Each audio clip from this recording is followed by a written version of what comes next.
Okay, so today's bus project, we want to try to get rid of these school bus paraphernalia stuff here. So people call this the Buttwhacker. It's this air-powered thing that kind of pops out here and forces the kids to walk out around it so the bus driver can see them.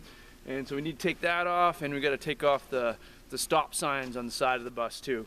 One of the challenges is these are air powered, and when I took out the seat in order to get the floor out, the air that I'm kind of nervous that the air pumps from the compressor right through the seat, and I couldn't really shut it off, so then I really wouldn't have air brakes if they all come from the same spot.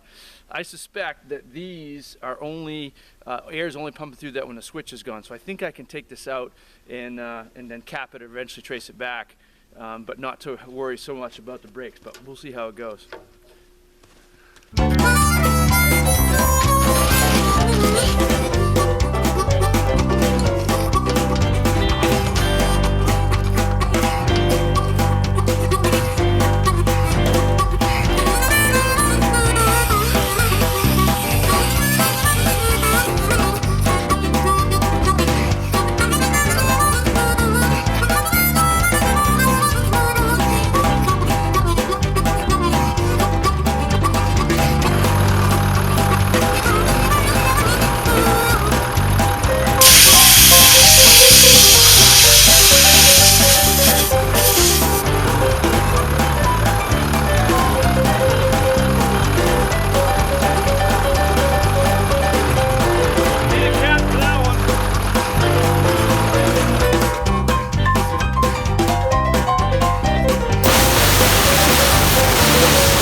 The Buttwhacker off now. We'll get off the stop sign here.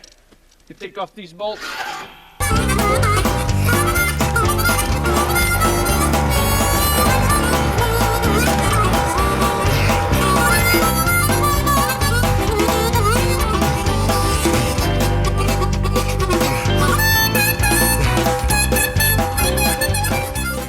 Alright, we've got those bolts now hung on by the wires here. You can see that a little bit. So I'm going to disconnect this the airline here and then trace the wires back on the underside and get those in there. Maybe I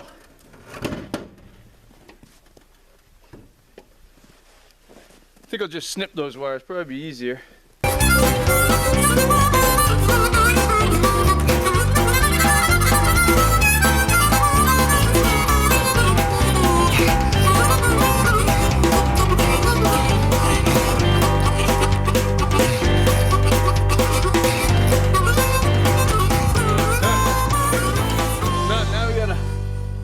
Pull this through the floor and trace underneath the bus all the way back.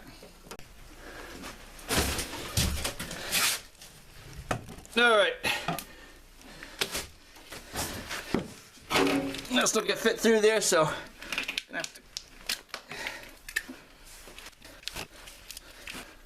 have to cut this nut off, I think. There we go. That should do it.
Okay, I'd run out of batteries there. It's getting cold here.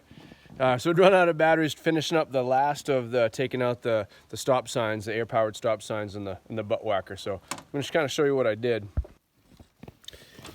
This solenoid is mounted right there, and these wires, I disconnected most of them already, and they'd plugged into, you know, the yellow fuse panel there, and this is the last one, so I unplugged that and unscrewed that.